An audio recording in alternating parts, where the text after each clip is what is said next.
Muy buenas tardes a todos, licenciada, compañeros. Nosotros somos el grupo número 2 y venimos a hablarles hoy acerca del trastorno de la ansiedad. Mi grupo lo conforma Alejandra Domínguez, Rommel Javier y su servidor Samir José Álvarez. Bien, como introducción tenemos que el trastorno de ansiedad generalizada es una enfermedad que afecta tanto a hombres como mujeres que son tan frecuentes en atención primaria que se calcula de 1 a cada 10 pacientes que se atienden diariamente que lo presentan. De hecho, son más comunes que la diabetes. El diagnóstico de los trastornos de ansiedad presenta algunas dificultades, puesto que el cuadro clínico muestra en primer plano una sintomatología somática, eh, mientras que las quejas psíquicas solo logran aflorar cuando el médico las pesquisa. Otras veces también el trastorno está subyacente, que es una enfermedad orgánica o psiquiátrica. La ansiedad también representa un papel importante en la clínica, ya que esta puede influir en el resultado final de prácticamente todas las enfermedades médicas. Por ello es también importante que todos los profesionales de salud se familiaricen con el diagnóstico, el tratamiento, las causas que en este trastorno afectan. Entonces, ¿qué es la ansiedad? La ansiedad es una emoción que surge ante situaciones ambiguas en las que se anticipa una posible amenaza y que prepara al individuo para actuar ante ellas mediante una serie de reacciones cognitivas, fisiológicas y conductuales. El estado mental da miedo y se acompaña de cambios fisiológicos, pero para esto se preparan para una defensa o una huida, como son el aumento de la frecuencia cardíaca, la presión arterial, la respiración y la tensión muscular, que estos son de algunos síntomas de los que les van a hablar mis compañeros más adelante. Todos estos cambios son de respuestas normales ante situaciones de estrés. En ocasiones también la ansiedad no facilita una mejor adaptación, surgiendo falsas alarmas de posibles amenazas que realmente no lo son. O en otras ocasiones tienden a percibir reiteradamente una serie de amenazas magnificativas que provocan niveles excesivamente altos de ansiedad. Siguiente. La ansiedad implica al menos tres sistemas de respuesta, que son subjetivo cognitivo, que dentro de este tenemos la experiencia interna, la percepción de nosotros y la evaluación subjetiva de los estímulos. Tenemos el fisiológico somático, que es la activación del sistema nervioso autónomo, y un motor conductual, que es un escape y evitación de estos factores que nos provocan o que desencadenan estas ansiedades. Siguiente. Tenemos dos tipos de ansiedad, que es la ansiedad normal o fisiológica y la ansiedad patológica. Dentro de la ansiedad normal tenemos que el mecanismo de defensa frente a amenazas de la vida diaria reactiva una circunstancia ambiental, función adaptativa, mejora nuestro rendimiento. Esta es un poco más leve, menor componente somático, o sea que tiene menores síntomas y no genera demanda de atención psiquiátrica. Mientras que la ansiedad patológica puede bloquear una respuesta adecuada a la vida diaria, desproporcionada, desencadenante, función desadaptativa, empeora el rendimiento, este es más grave y mayor componente somático, que esa tiene mayor cantidad de síntomas y genera demanda de atención psiquiátrica. O sea, esta requiere una mayor atención en el manejo de la sintomatología. Siguiente.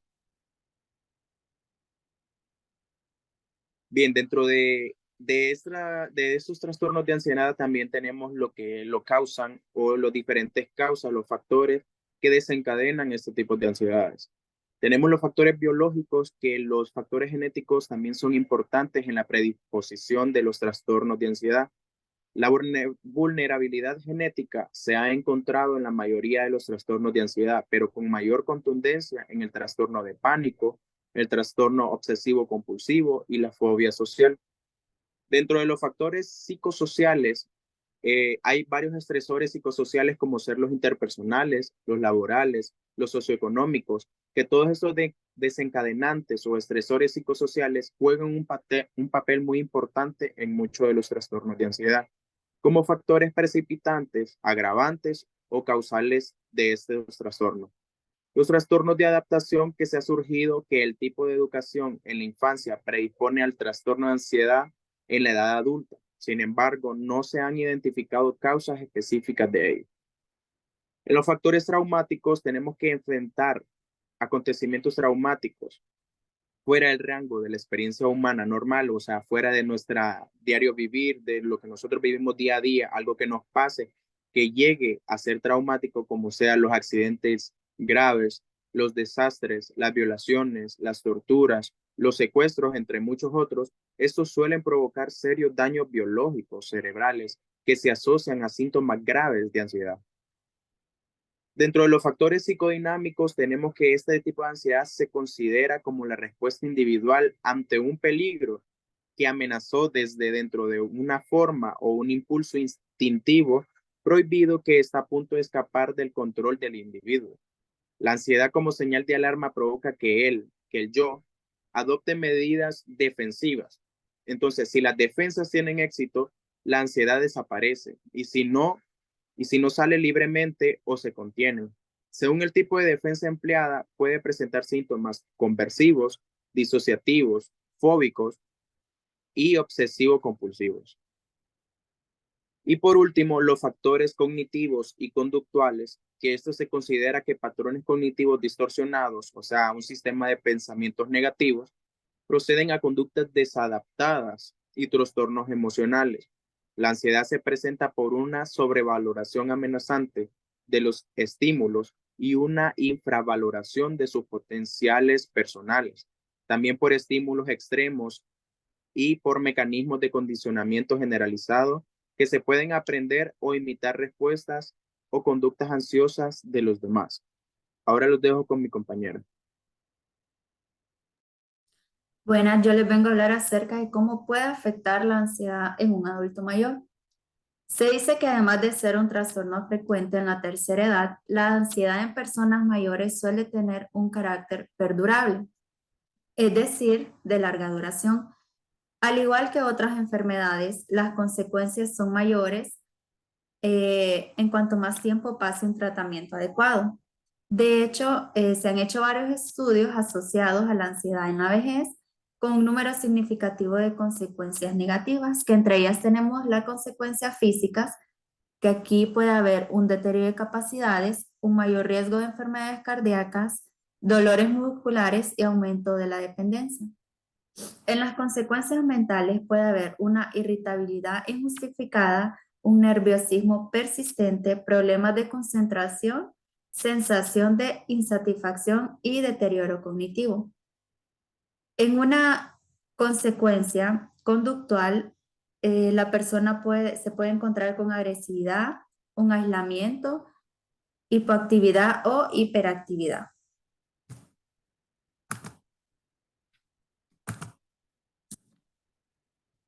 En los diferentes desórdenes de ansiedad y sus síntomas, tenemos que generalmente muchos de los síntomas de la ansiedad puede llegar a confundirse con los de otras enfermedades crónicas comunes en la tercera edad. En este sentido, existen 5 tipos de ansiedad con diferentes efectos sobre la salud, entre los cuales tenemos el desorden generalizado de ansiedad, que este primer tipo se caracteriza por una preocupación excesiva y casi continua durante al menos 6 meses. Otros síntomas de este trastorno son una sensación de cansancio frecuente, irritabilidad, dificultad para dormir, problemas de concentración y rigidez muscular. También están los ataques de pánico, que son sentimientos repentinos de terror que surgen sin que exista un peligro real. Además del episodio de pánico, se producen síntomas físicos muy intensos como la taquicardia, el dolor de pecho, la dificultad para respirar, temblores o mareos, los cuales pueden llegar a confundir con un ataque al corazón. También está el trastorno obsesivo compulsivo, que es un impulso abrumador de repartir ciertas conductas, obsesiones a las que la persona se aferra y que pueden llegar a interferir con la vida diaria. Se trata de un trastorno que suele ser hereditario. En las fobias podemos encontrar miedo intenso, una desproporción o irracional a situaciones u objetos específicos.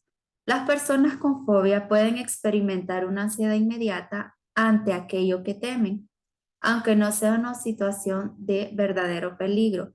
Algunas fobias comunes son la aviatofobia, que esa es una fobia a los aviones, la claustrofobia, que en espacios limitados, la acrofobia, que es una fobia a las alturas, u otras como el temor o a situaciones sociales o a algunos animales. Y por último tenemos el trastorno de estrés postraumático, que tras haber pasado por una experiencia traumática es posible revivir de forma involuntaria estos acontecimientos a través de recuerdos. Como consecuencia, este tipo de ansiedad puede causar problemas para dormir, sentimientos de tristeza, soledad o culpabilidad y arrebatos de ira. En las manifestaciones clínicas, tenemos que las características clínicas de los trastornos de ansiedad son las mismas de la ansiedad no patológica, diferenciándose de ella en cuanto a duración y gravedad.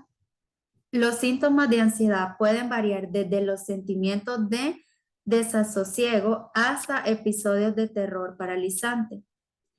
En los trastornos de ansiedad se presentan los síntomas comunes como ser las palpaciones, la sudoración, temblor, sensación de ahogo, falta de aliento, sensación de atragantarse, opresión o malestar torácico, náuseas y molestias abdominales, inestabilidad, mareo o desmayo, miedo a perder el control o volverse loco, miedo a morirse, escalofríos o sofocaciones.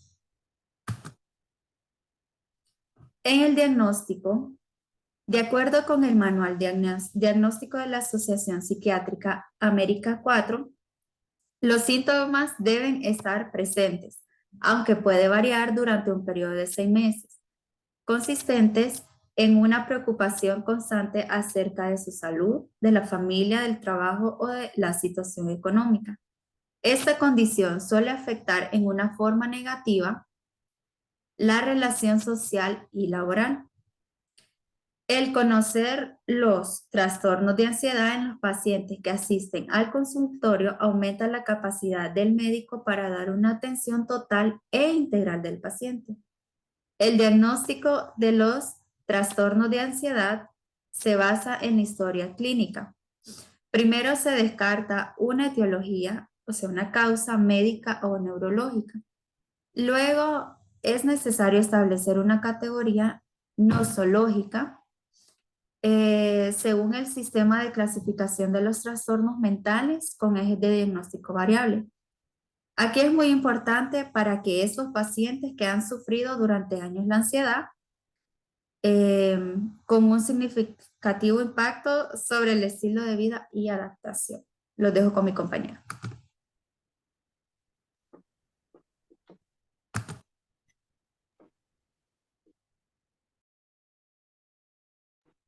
Muy buenas a todos, yo soy Javier y a continuación vamos a hablar sobre el diagnóstico diferencial. Este es muy complejo, pues muchas sustancias y enfermedades médicas producen síntomas ansiosos agudos y crónicos. Es fundamental no confundir los síntomas ansiosos eh, con otros trastornos como la depresión doble, el trastorno depresivo mayor, los trastornos adaptativos con estado de ánimo ansioso y el síndrome ansioso depresivo.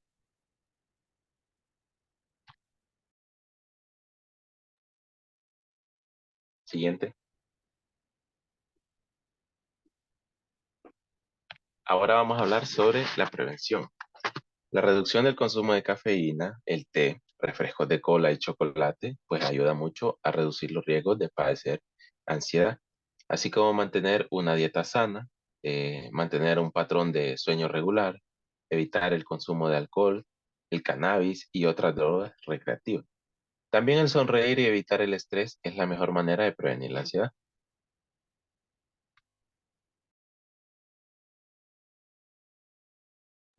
Siguiente. Ahora vamos a hablar sobre el tratamiento. El tratamiento farmacológico como el psicoterapéutico en forma simultánea son recomendados para el adecuado manejo del trastorno de ansiedad generalizada. Es muy importante para que el paciente deba entender que la ansiedad es una condición médica manejable y controlable, siempre y cuando el paciente colabore estrechamente con su médico, ¿verdad? Porque por lo general las personas padecen de ansiedad pero no acuden ni siquiera a consulta ni nada, simplemente lo dejan pasar. Y de hecho, en lo personal he conocido personas que incluso han tenido ataques de ansiedad que están combinados con ataques de pánico y aún así no buscan atención médica por miedo más que todo y por desinformación. Sin embargo, la psicoterapia cognitivo-conductual ha demostrado que reduce la ansiedad en la mayoría de los pacientes que la padecen. Ahora vamos a hablar también sobre los inhibidores selectivos de la recaptura de la serotonina o los ISRS, ¿verdad? Como la duloxetina, escitalopram, imipramina, paroxetina, sertralina y venlafaxina, que estos son los fármacos de primera elección. Vamos a hablar también sobre la duloxetina, ¿verdad? Que es un antidepresivo inhibidor de la recaptación de serotonina y noradrenalina, que funcionan al efectuar cambios en la química cerebral. Esto también actúa también en la comunicación de los circuitos de las células nerviosas cerebrales, ¿verdad? Que se sabe que regulan el estado de ánimo y esto sirve para ayudar a aliviar la ansiedad. En cuanto a la escitalopram, es un fármaco antidepresivo que pertenece también a los inhibidores de la recaptación, pero esta vez solo de serotonina, por lo que está emparentado con otros fármacos y su acción es la misma que la de los fluoxetina y paroxetina, ¿verdad? Luego tenemos también la imipramina, que es antidepresivo tricíclico de tercera generación. Este pertenece a un grupo farmacológico de las dibenzacepinas, cuyo uso se hace en casos clínicos de enuresis, depresión mayor, y también se usa para evaluar los casos de ansiedad con pánico. Luego tenemos la sertralina, que es un antidepresivo perteneciente al grupo de los inhibidores selectivos de la recaptación de serotonina.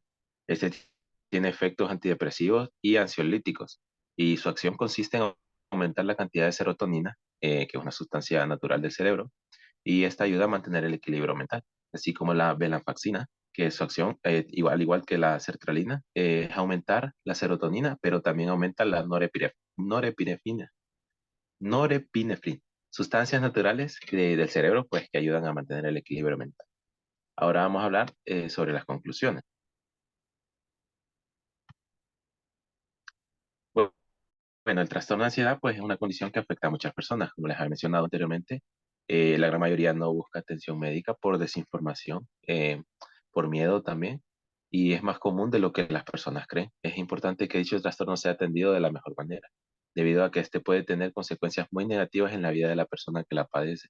Realmente, como les mencionaba, yo he tenido conocidos con ansiedad, pues, que padecen de ansiedad y realmente es bastante complicado porque es bien difícil poder tratar con ellos porque sobreexageran demasiado y, y es algo desproporcional con respecto a lo que los causa, ¿verdad? Porque es un trastorno que se desarrolla cuando la reacción se vuelve exagerada o desproporcionada, como les mencionaba antes, con respecto al desencadenante, que por lo general es una situación un poco pequeña, ¿verdad? Por así decirlo. Y hay varios tipos de trastornos de ansiedad, incluyendo el de pánico, las fobias y la ansiedad social. Para mejorar esto, pues un estilo de vida activo o una dieta equilibrada puede ayudar a mantener las emociones de la ansiedad dentro de sus límites saludables, porque que, que tengamos ansiedad en ciertas situaciones, en ciertos momentos, es normal, pero cuando se sobreexageran o es demasiado fuerte la emoción, pues ya se convierte en una patología. Esto ha sido todo de nuestra parte. Como una pequeña frase, tenemos que no tienes que controlar tus pensamientos, solo tienes que dejar de permitirles que te controlen a ti. Dan Milan. Muchas gracias y esto ha sido todo de nuestra parte.